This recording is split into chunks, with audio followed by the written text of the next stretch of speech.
dalam lindungan Allah. Mazmur 91. Orang yang duduk dalam lindungan yang maha tinggi dan bermalam dalam naungan yang maha kuasa akan berkata kepada Tuhan, tempat perlindunganku dan kubu pertahananku, Allahku yang kupercayai. Sungguh dialah yang akan melepaskan engkau dari jerat penangkap burung, dari penyakit sampar yang busuk. Dengan kepaknya ia akan melindungi engkau, di bawah sayapnya engkau akan berlindung. Kesetiaannya ialah perisai dan pagar tembok. Engkau tak usah takut terhadap kedahsyatan malam, terhadap panah yang terbang di waktu siang, terhadap penyakit sampar yang berjalan di dalam gelap, terhadap penyakit menular yang mengamuk di waktu petang. Walau 1.000 orang rebah di sisimu dan 10.000 di sebelah kananmu, tetapi itu tidak akan menimpamu. Engkau hanya menontonnya dengan matamu sendiri dan melihat pembalasan terhadap orang-orang fasik. Sebab Tuhan ialah tempat pelindunganmu, yang maha tinggi telah kau buat tempat perteduhanmu. Malapetaka tidak akan menimpa kamu, dan tulah tidak akan mendekat kepada kemahmu. Sebab malaikat-malaikatnya akan diperintahkannya kepadamu, untuk menjaga engkau di segala jalanmu. Mereka akan menatang engkau di atas tangannya, supaya kakimu jangan terantuk kepada batu. Singa dan ular tedung akan kau langkahi.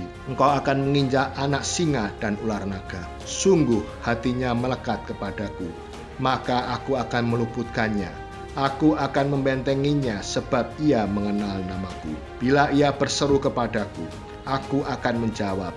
Aku akan menyertai dia dalam kesesakan. Aku akan meluputkannya dan memuliakannya. Dengan panjang umur akan kukenyangkan dia, dan akan kuperlihatkan kepadanya keselamatan daripadaku.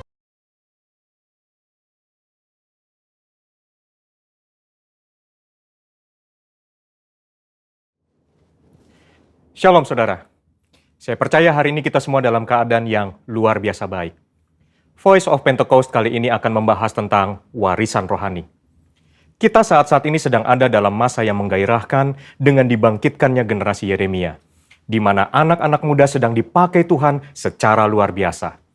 Namun, untuk mereka bisa bergerak sesuai dengan tujuan Tuhan, maka bagian kita sebagai orang tua adalah mempersiapkan warisan bagi mereka. Amsal 13 ayat 22a menyatakan, orang baik meninggalkan warisan bagi anak cucunya. Ayat ini mengajarkan bahwa harus ada warisan yang diberikan bagi anak cucu. Yang dimaksud tentu bukan warisan harta kekayaan, tetapi warisan nilai-nilai kehidupan yang membentuk dan mengajar anak-anak untuk hidup benar di hadapan Tuhan. Kenapa kita sebagai orang tua harus meninggalkan warisan rohani? Warisan menjadi penting karena kita sedang memberikan dasar berpijak yang kuat untuk mereka meneruskan apa yang sudah dibangun sebelumnya, sehingga mereka tidak perlu memulai dari nol. Justru dengan warisan yang kita berikan kepada mereka akan membuat generasi Yeremia akan bergerak lebih cepat, membangun lebih banyak dengan dampak yang jauh lebih besar. Warisan rohani yang seharusnya didapat oleh seorang anak adalah yang pertama, keteladanan. Dalam hal ini, keteladanan dalam beribadah dan melayani Tuhan. Mari kita lihat kehidupan Samuel. Sejak kecil Samuel sudah berada dalam lingkungan bait Allah dan terbiasa mengenakan jubah dan baju efod dari kain lenan yang dibuatkan ibunya. 1 Samuel 2 ayat 19 mencatat, setiap tahun secara rutin ibunya memberikan jubah imam kepada anaknya. Ini adalah gambaran kesetiaan dan kesungguhan dari seorang ibu yang menginginkan anaknya tumbuh menjadi seorang pelayan Tuhan. Hasilnya adalah Tuhan justru memilih Samuel menjadi imam dibandingkan dengan kedua anak imam Eli sendiri yang hidup dalam dosa. 1 Samuel 2 ayat 26 mencatat bahwa Samuel yang muda itu semakin besar dan semakin disukai, baik di hadapan Tuhan maupun di hadapan manusia. Samuel mendapat pijakan untuk langkah awalnya sebagai seorang imam melalui kesetiaan ibunya. Sedangkan Hofni dan Pinehas kehilangan pijakan itu dikarenakan sikap ayahnya yang hanya mempedulikan jabatan dan fasilitas sebagai imam serta menghormati anak-anaknya lebih daripada menghormati Tuhan. Orang tua yang tekun berdoa, tekun membaca Alkitab, dan setia melayani Tuhan menjadi contoh yang akan ditiru oleh anak-anaknya. Menjadi teladan adalah inti dari menolong anak-anak untuk berkembang secara rohani. Anak-anak mengamati kita ketika kita sama sekali tidak menyadarinya, merekam dalam pikiran dan hati mereka setiap rinci dari sikap dan tindakan kita. Seringkali teladan dalam hal beribadah jauh lebih efektif dibandingkan dengan perintah untuk beribadah. Orang tua harus hidup dalam kebenaran dan iman untuk bisa mewariskan hal-hal rohani kepada anak-anaknya. Orang tua jangan hanya menyuruh anak berdoa dan membaca Alkitab setiap hari, tapi jadilah teladan dalam berdoa dan membaca Alkitab setiap hari. Pentingnya kita sebagai orang tua untuk kita memperkenalkan Yesus Kristus sebagai Tuhan dan Juru Selamat sedini mungkin kepada anak-anak kita. Sehingga sebagaimana kita menerima keselamatan, demikian juga anak-anak kita diharapkan akan menerima Yesus Kristus sebagai Tuhan dan Juru Selamat mereka. Yang kedua, ketaatan. Ketaatan kepada Tuhan dan tidak berkompromi dengan dosa dan kecemaran, atau yang disebut hidup yang berintegritas. Sebelum anak-anak belajar menanggapi suara Allah, mereka pertama-tama harus belajar menanggapi suara orang tua mereka. Tuhan mengajar umat Israel melalui Yeremia dengan sebuah contoh dari kehidupan kaum orang Rekhab, dan kaum orang Rekhab menolak anggur pemberian Yeremia karena setia kepada perintah Yonadab bin Rekhab, bapa leluhur mereka, yang memerintahkan untuk tidak minum anggur sampai selama-lamanya. Dan Tuhan memberikan janjinya bahwa keturunan Yonadab bin Rekhab tidak akan terputus melayani Tuhan sepanjang masa. Teladan kekudusan ini haruslah bisa dicontoh oleh seorang anak dari orang tuanya. Di tengah dunia yang semakin rusak dan menuju kepada kehancurannya, umat Tuhan harus bisa memisahkan dirinya dari kedagingan dan perbuatan cemar. Perenungan firman yang teratur, pembacaan buku-buku rohani yang berkualitas, kehidupan doa, pujian, dan penyembahan yang berkesinambungan adalah syarat untuk mendapatkan kehidupan rohani yang semakin kuat dan semakin dewasa. 3. Kasih, yaitu kasih mula-mula, kasih yang mendalam kepada Kristus. Kasih adalah dasar dari kehidupan orang percaya. Tuhan Yesus memberikan perintah agung, yaitu mengasihi Allah dan sesama sebagai hukum yang terutama. Orang tua yang mengasihi Tuhan harus dapat mempraktekkan kasih itu di tengah-tengah keluarganya. Seorang ayah yang mengasihi istrinya dan seorang ibu yang menghormati suaminya menjadikan seorang anak hidup dalam kasih dan memudahkannya mengenal kasih Bapa di dalam Yesus Kristus. Kasih akan membentuk pribadi yang bertumbuh baik dan membawa mereka mengenal Allah yang adalah kasih itu sendiri. Ketika anak dipenuhi oleh kasih, maka anak akan memiliki rasa aman yang sangat dibutuhkan untuk mereka bisa mengembangkan potensinya secara penuh.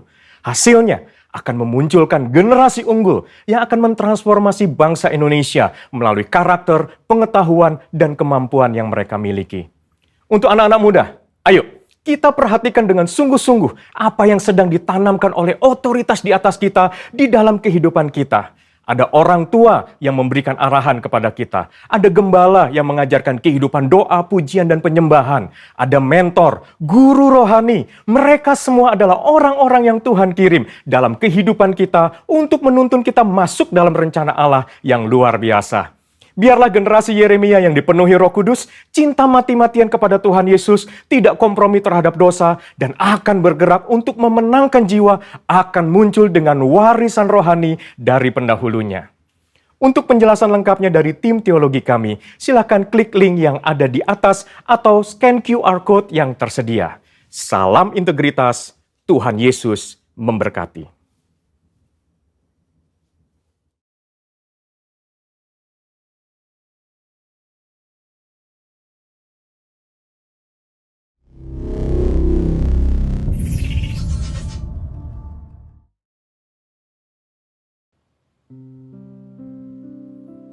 Ini hidup kami ya Tuhan Yesus. Kami mau serahkan di dalam tangan Tuhan. Karena kami tahu saat kami menyerahkan hidup kami, Tuhan yang bekerja, Roh Kudus yang bekerja di dalam hidup kami. Thank you Lord Jesus.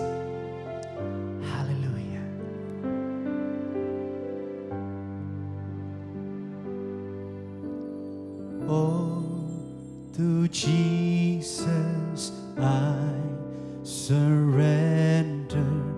All to Him I freely give. I will ever love and trust Him in His presence daily live. I surrender all. I surrender all to Thee, my blessed Savior. I surrender all. Nyanyikan bersama, berserah kepada Yesus, berserah kepada Yesus, tubuh, roh dan jiwa. Aku ingin selalu hidup bagi Yesus Tuhanku.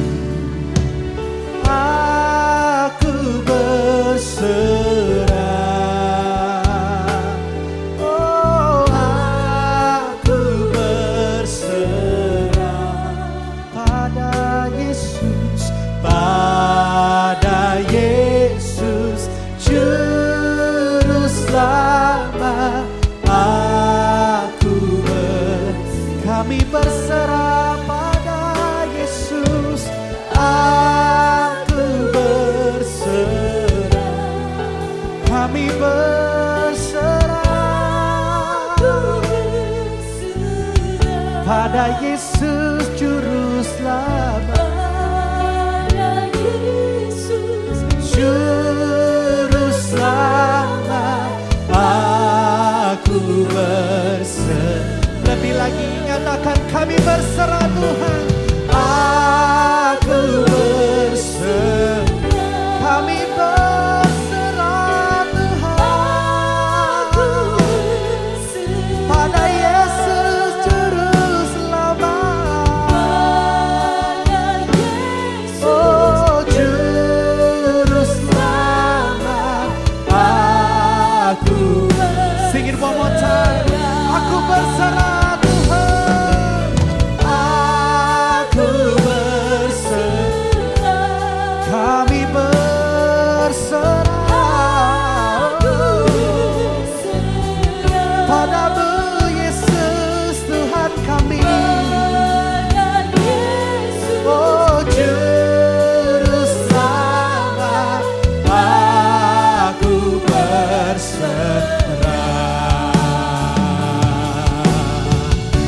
Sembah Tuhan, mari sembah Dia.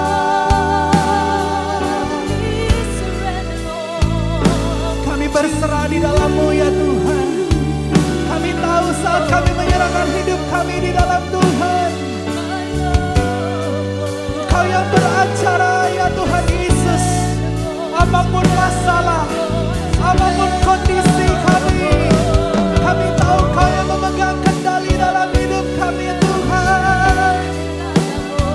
Haleluya.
pada Yesus Juru Selamat, aku berserah hanya kepada Yesus.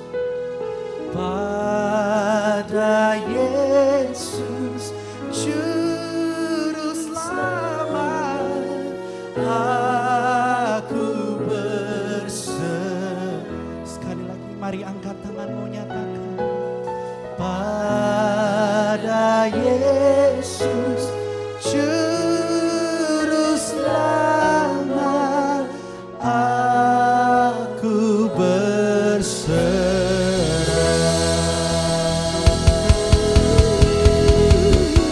Haleluya.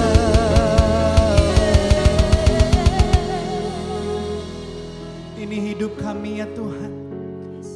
Kami persembahkan di dalam tangan-Mu Yesus. Biar kami terus memuji dan memuliakan nama Tuhan. Dengan segala keberadaan kami. Kami siap bersuka cita lebih lagi di dalam Yesus. Hanya di dalam nama Tuhan Yesus. Mari yang siap memuji Tuhan dengan sukacita. Sama-sama katakan. Amin. Haleluya. Boleh yuk beri tepuk tangan sama-sama buat Raja kita. Pujian dan kemuliaan hanya bagi nama Yesus. Haleluya.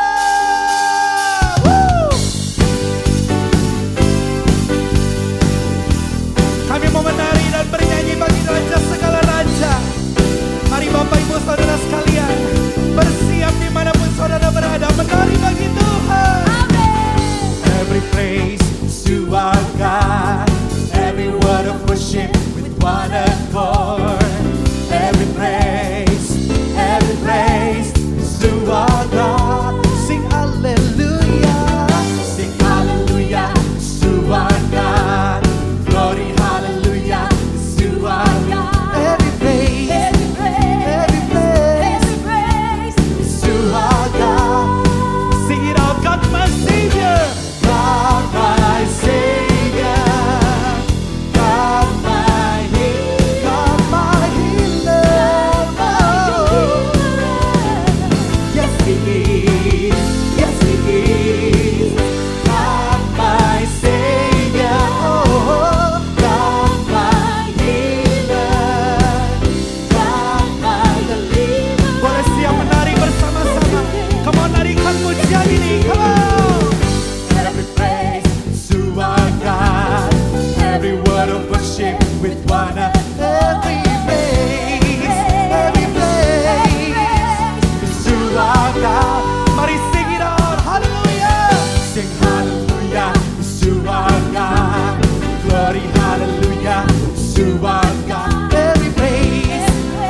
Ayo angkat tangan di hadapan Tuhan. Mari nyanyikan lebih lagi.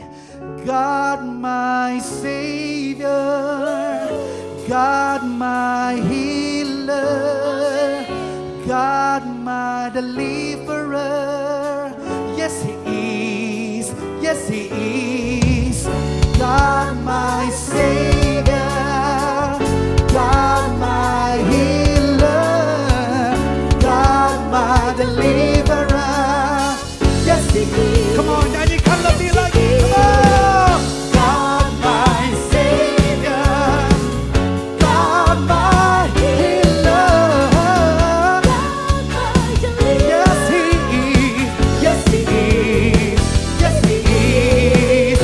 God my Savior, God my healer. Oh, God my deliverer. Yes He is. Sama-sama nyanyikan. Every praise is to our God. Every word of worship is one accord. Every praise is to our God. Sing hallelujah, sing hallelujah. Glory bagi nama Yesus. Amen.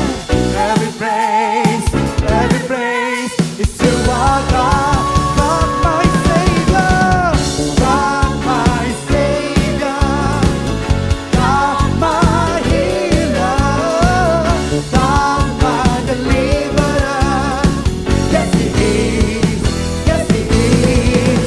God my Savior, God my healer, yes He is, yes He is. Every praise is to our God. Every word of worship with one accord. Every praise is to our God. Sekali lagi mari nyanyikan. Sing hallelujah to our God. Amen. Glory hallelujah to our God. Every praise, every praise, every praise, every praise, every praise, every praise, every praise. Sekali lagi every praise. Come on. Every praise is to our God. Pujian bagi Raja kami, Allah kami Yesus Tuhan. Woo, haleluya. Thank you Lord Jesus. Mari sama-sama bertepuk tangan di atas kepala membuat Tuhan. Buat Allah kita yang ajaib dan perkasa. Woo. Oh.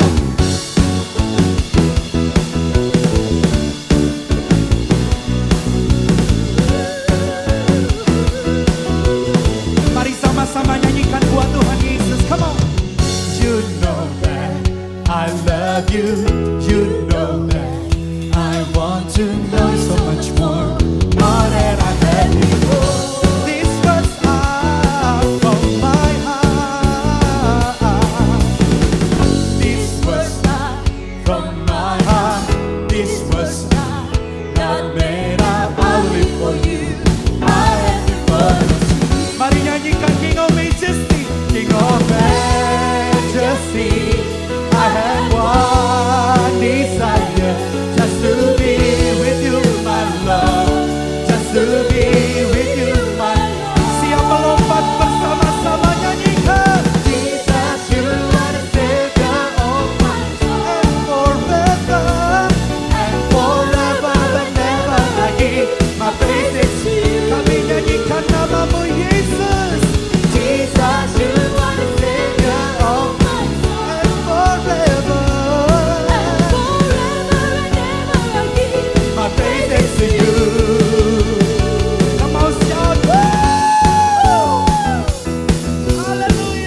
kami mau nyatakan, Kau Tuhan kami yang berkuasa, Kau Tuhan kami yang bertata di atas pujian kami ya Tuhan. Ayo sama-sama angkat dua tanganmu, nyanyikan. King of Majesty, I have one desire, just to be with you my Lord, just to be with you. One more time, come on. King of Majesty, I have one desire, just to be with you Lord Jesus. Hallelujah. Come on, John. Jesus, you are the Savior of my soul. Hallelujah.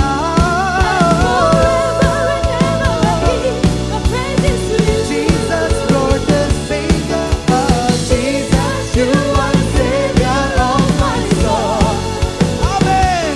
And forever and ever I give my praises to you. And forever and ever, Lord. And forever and ever I give. And forever and ever I give. And forever and ever I give my praises to you.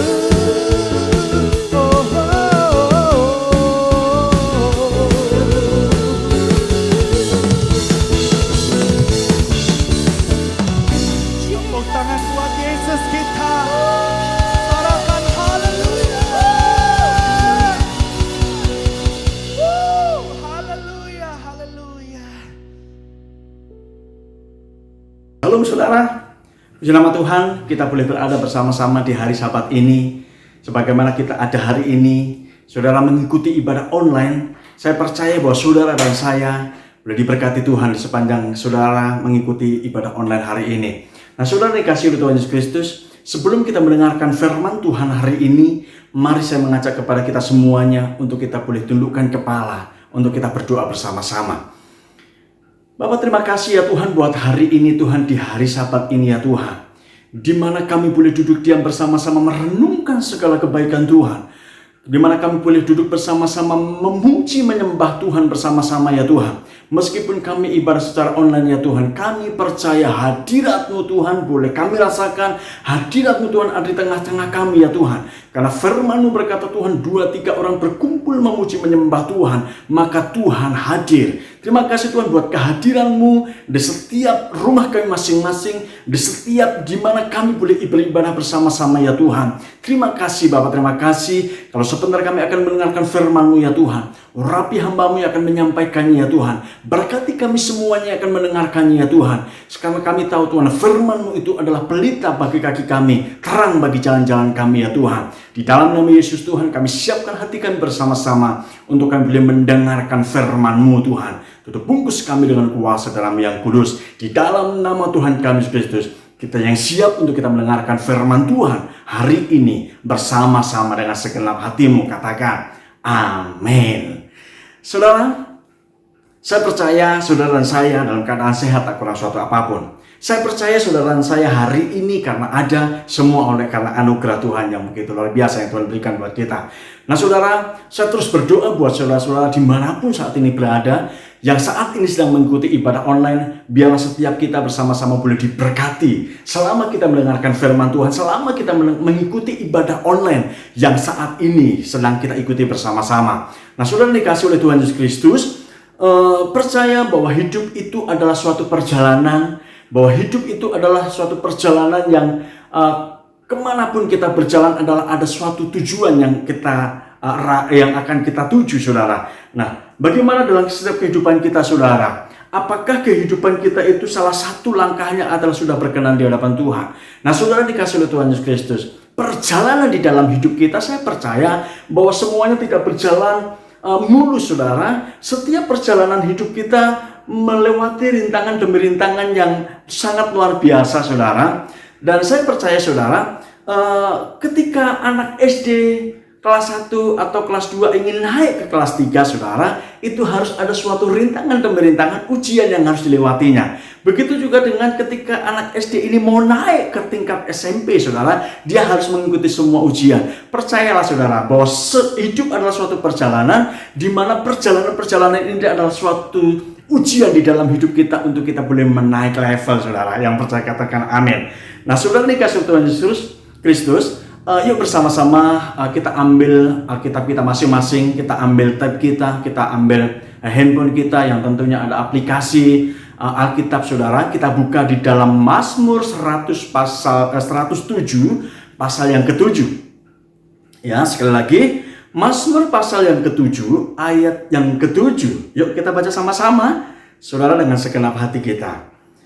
Firman Tuhan berkata begini, di bawahnya mereka menempuh jalan yang lurus sehingga sampai ke kota kediaman orang. Sekali lagi, kita baca sama-sama, saudara. Dengan meresapi akan firman ini, dengan kita merenungkan bersama-sama. Di bawahnya mereka menempuh jalan yang lurus sehingga sampai ke kota tempat kediaman orang. Saudara, saya teringat lagu rohani zaman dulu ketika saya masih kecil, saudara. Ada lagunya mengatakan begini. Di dalam dunia ada dua jalan, lebar dan sempit, mana kau pilih? Yang lebar api, jiwamu mati, tapi yang sempit Tuhan berkati. Saudara masih ingat kan lagu itu? Nah, saudara, lagu ini mengingatkan kepada kita, saudara, bahwa hidup itu adalah suatu perjalanan. Perjalanan, saudara, perjalanan kepada suatu tempat itu penuh dengan suatu rintangan, saudara. Nah, saudara dikasih Tuhan Yesus, firman Tuhan ini menyatakan bahwa hidup adalah suatu perjalanan, dan tentunya perjalanan yang kita tuju ini adalah menuju ke suatu tempat yang akan kita tuju. Yang percaya katakan amin. Nah, saudara dikasih Tuhan Yesus Kristus, untuk sampai ke tempat tujuan, saudara, maka Allah menghendaki supaya kita menghendaki supaya kita berada di jalan yang lurus. Nah, saudara dikasih Tuhan, sekali lagi, untuk sampai ke tempat suatu tujuan yang kita tuju, saudara, Allah menghendaki supaya kita berada di jalan yang lurus. Yang mau katakan amin. Nah, saudara, jika Tuhan menyuruh kita menuju ke tempat yang akan kita tuju, saudara, pasti Tuhan akan memampukan kita. Pasti Tuhan akan memperlengkapi kita. Pasti Tuhan akan menjagai kita. Dan pasti Tuhan akan membawa kita, menuntun kita, menyertai kita. Nah, saudara dikasih Tuhan Yesus, sebagaimana di dalam firman Tuhan di dalam Yeremia 10 ayat yang ke-23, firman Tuhan berkata begini, Aku tahu ya Tuhan, bahwa manusia tidak berkuasa untuk menentukan jalannya, dan orang yang berjalan tidak berkuasa untuk menetapkan langkahnya. Perjalanan bangsa Israel, saudara, pada waktu itu, dari Mesir menuju Kanaan, saudara, gambaran perjalanan umat Tuhan dari dunia fana menuju ke surga baka.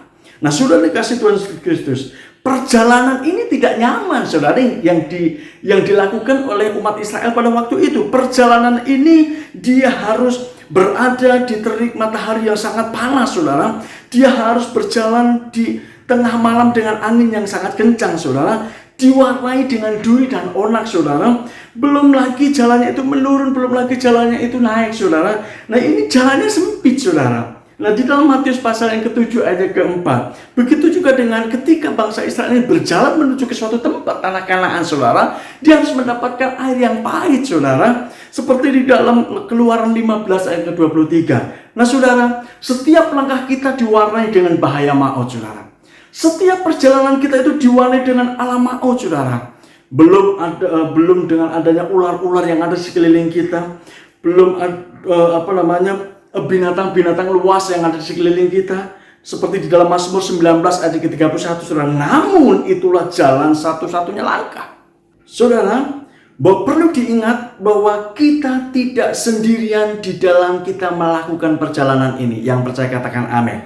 Bahwa Tuhan itu menyertai kita, Tuhan itu berada di sekeliling kita, Tuhan itu memegang tangan kita, saudara. Nah, saudara, sehingga kita itu dibuatnya merasa aman dan tidak takut lagi, karena Tuhan menyediakan berbagai fasilitas ketika kita sedang menuju melakukan perjalanan yang kita lakukan, saudara. Mungkin saudara hari ini diizinkan oleh Tuhan dalam perjalanan di dalam lembah. Mungkin saudara hari ini diizinkan dalam perjalanan yang begitu tinggi. Mungkin melewati gunung yang tinggi. Mungkin saudara diizinkan oleh Tuhan di dalam perjalanan saudara saat ini melalui tikungan-tikungan yang sangat sulit untuk dilalui saudara. Percayalah saudara bahwa Tuhan Yesus sanggup, bahkan Tuhan Yesus tidak kekurangan ketika ingin menolong saudara. Ketika Tuhan ingin memegang tangan saudara di dalam perjalanan saudara, membawa saudara menuju ke tempat yang akan saudara tuju.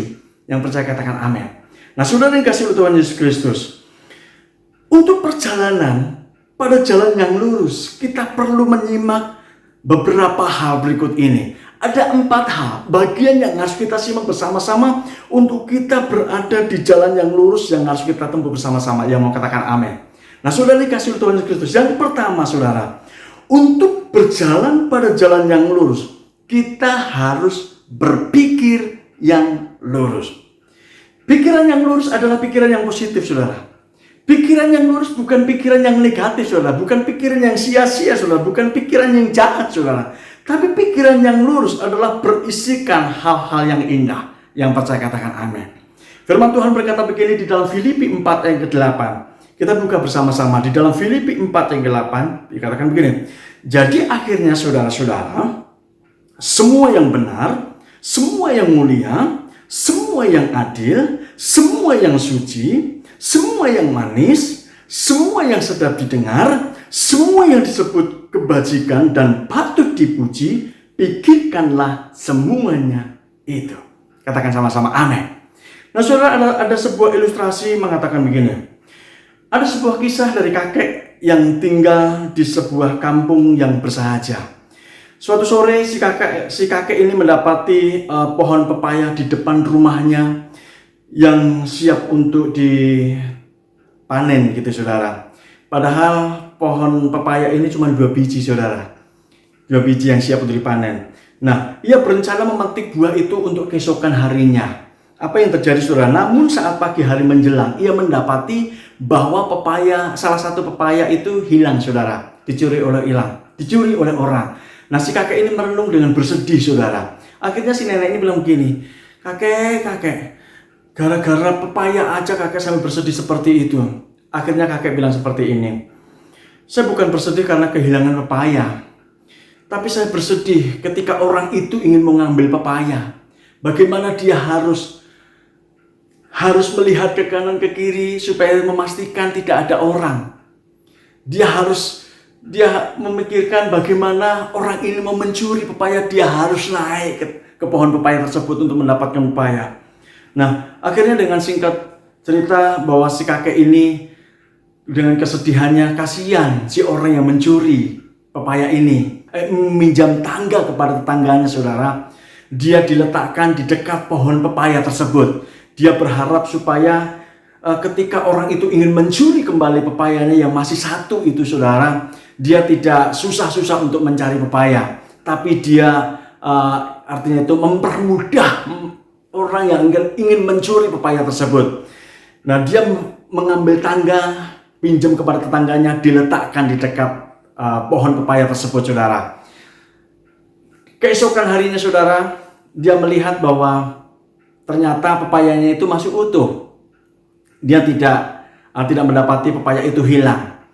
Tapi di kemudian sore, saudara, ada tamu yang tidak tahu, yang tidak kenal. Tamu ini membawa 2 pepaya, saudara. Dia ngobrol-ngobrol, dipersilakan masuk, gitu ya, dipersilakan masuk tamu ini. Dia ngobrol-ngobrol di situ, dan dia setelah selesai ngobrol-ngobrolnya, si tamu ini pulang dengan penuh penyesalan. Ternyata bahwa dia yang mencuri pepaya itu, saudara. Nah, saudara dikasih oleh Tuhan Yesus Kristus. Akhirnya dia berpikir begini, saya ingin mengembalikan pepaya ini. Karena ketika saya ingin mengambil pepaya yang satunya lagi, ketika dilihat ada tangga di situ, dia tersandar, saudara. Dia menyadari, dia sadar bahwa apa yang dilakukan ini salah. Nah, akhirnya, saudara, pencuri ini dia bilang, saya akan mengembalikan. Saya ingin mengembalikan pepaya ini dan saya belikan satu lagi sebagai balasan saya, sebagai permintaan maaf saya karena karena pencuri ini telah mencuri pepaya tersebut. Nah, saudara, pelajaran apa yang kita dapatkan di dalam ilustrasi ini, saudara? Nah saudara, bahwa jika kita meresponi situasi dengan hal positif saudara, maka masalah dan kondisi apapun yang ada di dalam kehidupan kita responi dengan positif, maka hasilnya akan positif saudara. Nah saudara dikasih Tuhan Yesus, begitu juga dengan sebaliknya. Hasil itu berupa perasaan damai, hasil itu berupa bahagia, hasil itu berupa hadiah-hadiah tak terduga dari Tuhan untuk kita semuanya. Nah saudara, untuk berjalan pada jalan yang lurus, kita harus berpikir yang lurus. Nah saudara dikasih Tuhan Yesus. Yang kedua saudara, bagaimana saudara? Apa yang harus kita lakukan? Yang kedua adalah untuk berjalan pada jalan yang lurus, kita harus melihat yang lurus. Kalau yang pertama tadi, kita harus berpikir yang lurus. Yang kedua adalah kita harus melihat yang lurus. Nah saudara, banyak kali kita seringkali melihat kesalahan-kesalahan orang lain.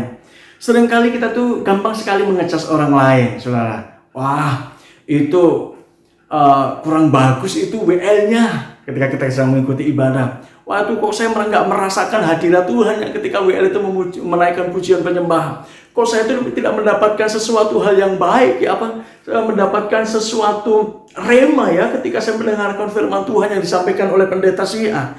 Nah, saudara, seringkali kita itu mengecas, saudara. Seringkali kita itu melihat kesalahan-kesalahan orang lain tanpa kita itu melihat akan kehidupan diri kita sendiri. Nah, tanpa kita mengoreksi diri kita sendiri. Seringkali kita mengoreksi kesalahan-kesalahan orang lain tanpa kita mengoreksi diri kita sendiri. Nah, saudara dikasihi Tuhan Yesus Kristus, ada pepatah mengatakan begini. Bagaimana cara kita menjalani hidup itu tergantung seperti apa kita memandang kehidupan. Sekali lagi, ada pepatah mengatakan begini. Bagaimana cara kita menjalani hidup itu tergantung seperti apa kita memandang kehidupan. Matius 7 ayat yang ketiga sampai 5 berkata begini saudara. Mengapakah engkau melihat selumbar mata di saudaramu, sedangkan balok di matamu tidak engkau ketahui? Ayat yang keempat, bagaimanakah engkau dapat berkata kepada saudaramu, biarlah aku mengeluarkan selumbar itu dari matamu, padahal ada balok di matamu? Ayat kelima, hai orang munafik, keluarkanlah dahulu balok dari matamu, maka engkau akan melihat dengan jelas untuk mengeluarkan selumbar itu dari mata saudaramu. Nah saudara yang dikasihi Tuhan Yesus Kristus, untuk melihat lurus dan benar, kita harus memandang Yesus. Untuk melihat lurus dan benar artinya bahwa melihat orang lain dari sudut pandang Yesus. Nah saudara, ada sebuah ilustrasi begini. Leslie Daskin berkata begini tentang anjing yang dimilikinya saat ia masih kecil. Kadang-kadang ayahnya itu suka menguji anjingnya itu. Ia meletakkan sepotong daging di lantai dengan tujuan adalah supaya anjing itu mengambil makanan itu. Anjing ini dilatih dengan sedemikian rupa. Dilatih dengan berbagai macam hal seperti itu. Nah saudara, ketika ayahnya ini meletakkan daging itu di lantai saudara, tentunya saudara, anjing yang kelaparan langsung melahap. Tapi anjing ini tidak saudara. Ketika dia ingin mendekati makanan itu saudara, dia tidak langsung dengan lahapnya untuk makan makanan itu saudara. Tapi dia melihat tuannya terlebih dahulu saudara. Jangan-jangan kalau saya mau makan itu daging yang dilemparkan di lantai itu, yang diletakkan di lantai itu, jangan-jangan ada hukuman yang akan, jangan-jangan ada bentakan, jangan-jangan ada marahan daripada tuannya. Nah saudara, Duncan berkata begini, anjing itu tidak mengarahkan pandangannya pada daging tersebut. Apa yang kita dapatkan saudara dari ilustrasi ini? Nah seringkali begini saudara, ketika kita diperhadapkan dengan suatu masalah di dalam hidup kita mungkin menginginkan berkat dan Tuhan berkati saudara. Kita rakus saudara, ya kita rakus. Kita tidak ingat saudara siapa yang memberkati saudara. Nah saudara dikasih oleh Tuhan Yesus Kristus, pelajaran ini untuk kita semuanya. Arahkan selalu pandangan kita kepada Tuhan. Arahkan selalu pandangan kita kepada Tuhan. dalam situasi perjalanan yang saat ini sedang kita jalani bersama-sama. Yang saya katakan, mungkin saudara berada di dalam lembah yang sangat kelam sekali. Mungkin saudara sedang diuji dengan masalah, diuji dengan kekayaan yang saat ini saudara terima, saudara. Arahkanlah pandanganmu kepada Tuhan. Apakah Anda sedang berjuang melawan percobaan? Apakah saat ini Anda sedang berjuang dengan persoalan yang saudara alami? Tuhan mengatakan kepada kita begini, arahkanlah pandangan kita, mata kita kepada Tuhan Yesus Kristus. Dia akan memberi kemenangan. Nah saudara, ini yang harus kita lakukan. Kita harus memandang kepada Tuhan. Kita harus melihat Sang Kristus untuk berjalan pada jalan yang lurus. Yang kedua saudara. Yang ketiga saudara, apa yang harus kita lakukan saudara? Yang ketiga, untuk berjalan pada jalan yang lurus, kita harus mendengar yang lurus. Apa saudara? Untuk berjalan pada jalan yang lurus, kita harus mendengar yang lurus. Nah, saudara dikasih oleh Tuhan Yesus Kristus. Banyak kali kita itu senang sekali mendengar yang namanya gosip. Atau bahkan saudara sendiri penggosipnya saudara.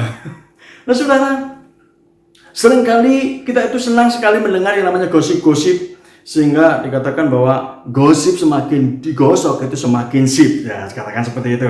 Nah, seringkali kita mempercakapkan percakapan yang sia-sia sampai ke belepotan saudara.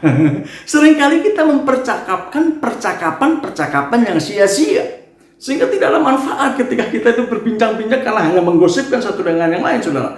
Untuk berjalan pada jalan yang lurus, kita harus mendengar yang lurus. Nah saudara dikasih Tuhan Yesus Kristus, ada sebuah ilustrasi begini. Ada seorang anak muda yang bersahabat karib dengan seorang pengkhotbah.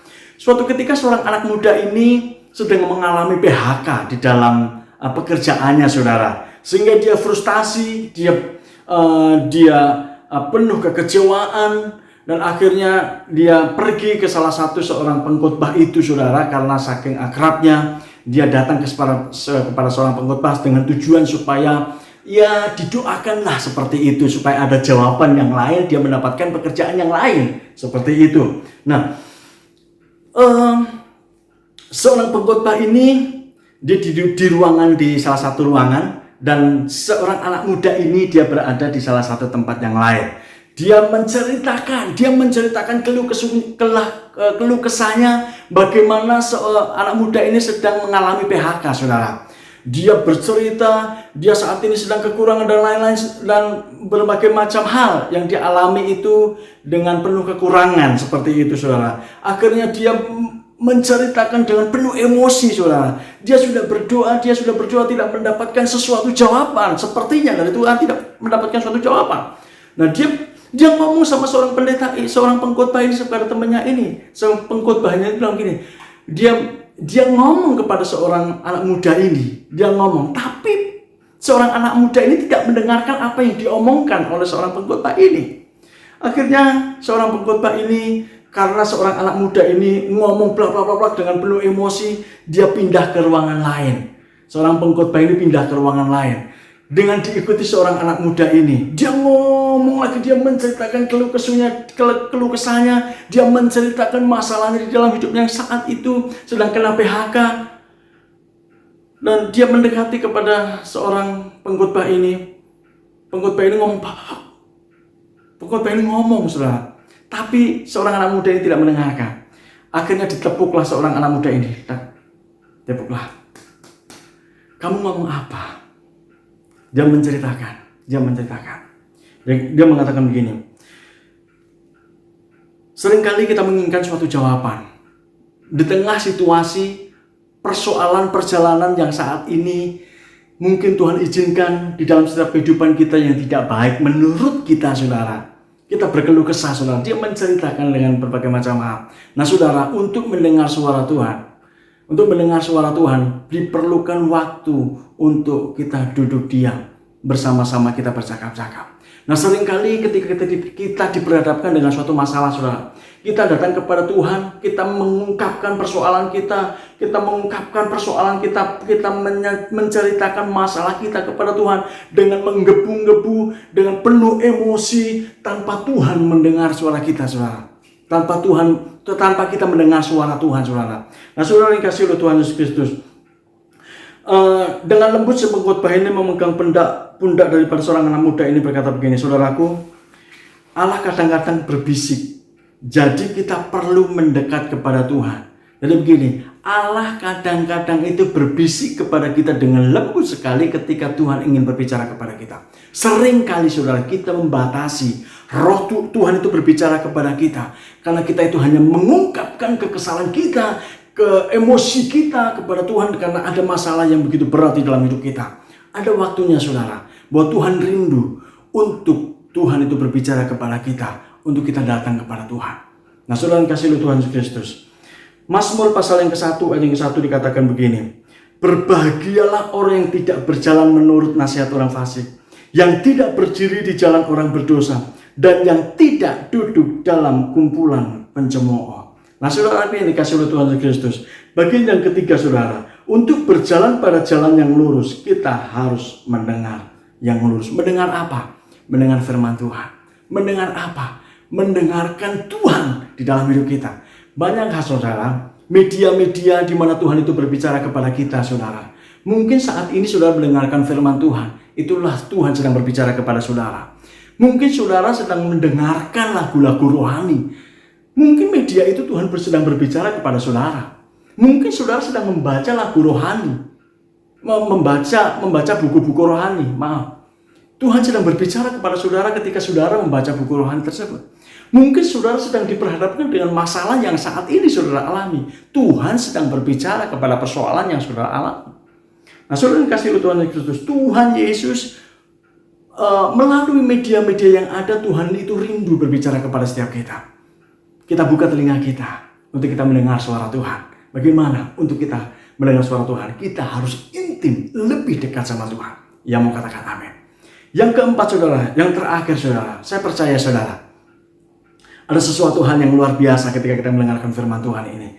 Perjalanan yang kita tempuh saudara, perjalanan yang kita lalui saudara, ada sesuatu hal yang ingin Tuhan berikan buat setiap kita. Ketika kita mau melangkah ke dalam perjalanan menuju ke suatu tempat tujuan tersebut saudara, percaya bahwa Tuhan tidak pernah mendengarkan kita. Yang keempat saudara, untuk berjalan pada jalan yang lurus, kita harus berbicara yang lurus. Sekali lagi saudara, yang keempat saudara, yang terakhir saudara, yang keempat. Untuk berjalan pada jalan yang lurus, kita harus berbicara yang lurus. Seringkali saudara, kita itu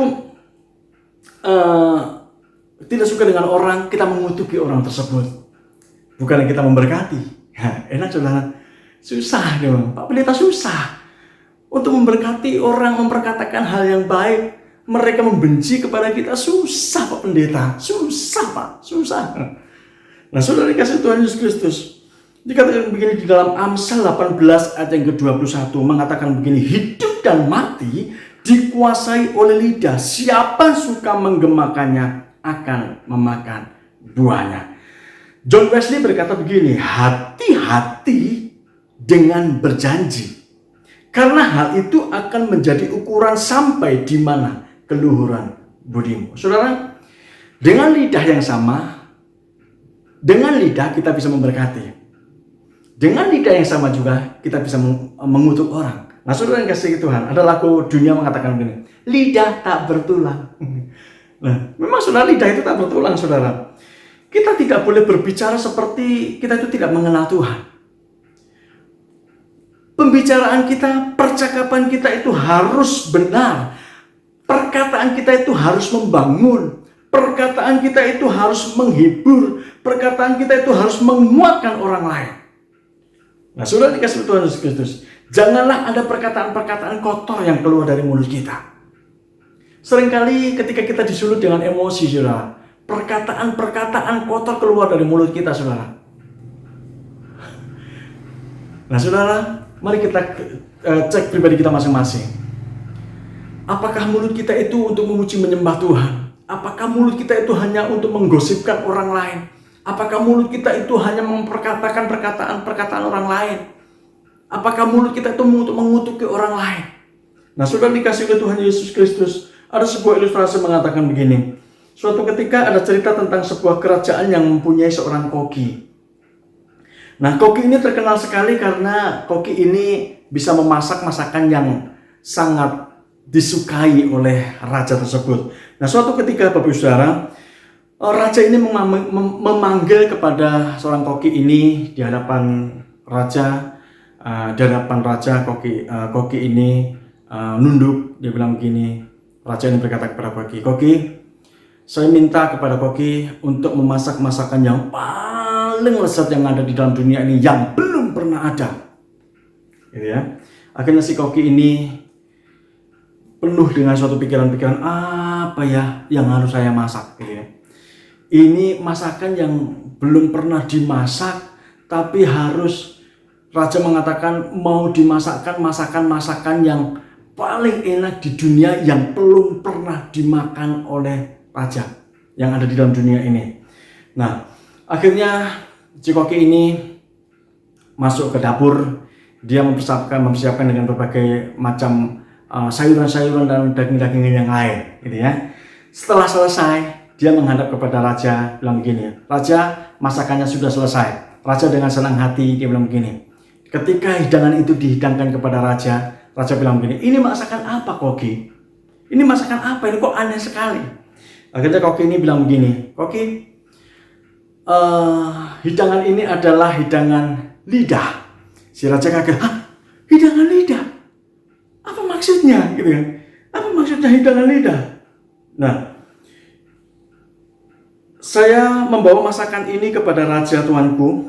Saya membaca masakan ini, masakan lidah bagi rajaku. Dan dia bilang begini, "Hei koki, bukankah kamu aku suruh untuk memasak masakan yang paling lezat di dunia ini yang belum pernah aku rasakan?" Akhirnya si koki ini bilang begini, "Oke lah, dengan masakan lidah ini." Lalu koki pun menjawab begini, "Tuanku raja, saya memasak masakan lidah karena lidah dapat mengeluarkan kata-kata pujian. Karena lidah dapat memberikan suatu sanjungan. Karena lidah dapat memperkatakan kata-kata yang indah. Karena lidah dapat mengatakan kata-kata yang merdu dan menghibur. Jadi bukankah lidah adalah masakan yang paling lezat di dunia?" Cerdik juga nih si raja, kata si raja. Cerdik juga nih si koki ini. Akhirnya si koki ini bilang begini, "Oke lah kalau begitu esok hari aku minta kamu koki untuk memasakkan masakan yang paling tidak enak yang belum pernah terjadi di dunia." Akhirnya si koki ini bilang, "Aduh, apalagi ini si raja ini harus masak masakan yang tidak enak, saudara." Nah saudara, akhirnya si koki ini kembali ke dapur untuk keesokan harinya mempersiapkan masakan-masakan yang ada. Setelah selesai dia memasak, dia menghidangkan kembali masakan itu kepada raja. Dan dia mengatakan begini, "Raja, aku membawa kembali makanan ini dengan makanan yang disebut dengan makanan lidah." Kayak gitu. Akhirnya si raja ini kok makanan lidah lagi?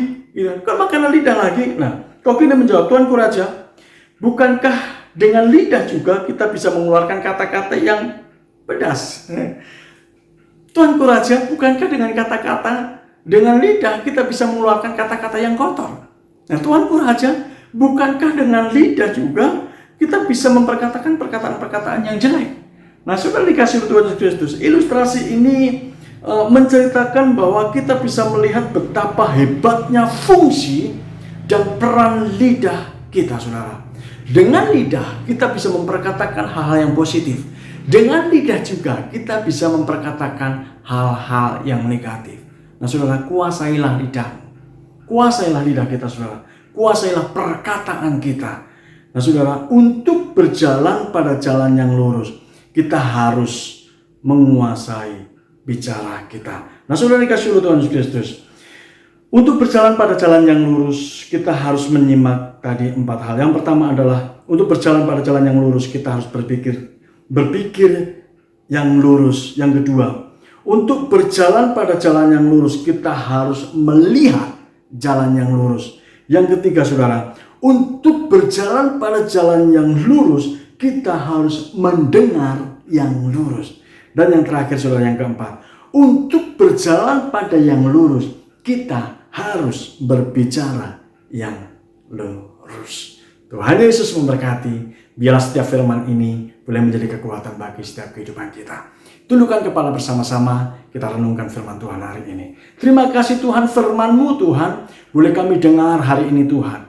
Biarlah setiap firman yang keluar, yang boleh kami dengar hari ini ya Tuhan, boleh menjadi kekuatan bagi kami Tuhan. Dan tentunya Tuhan, kami melakukan setiap firman Tuhan yang boleh kami dengar hari ini. Terima kasih Tuhan, materaikan firman-Mu bagi kami.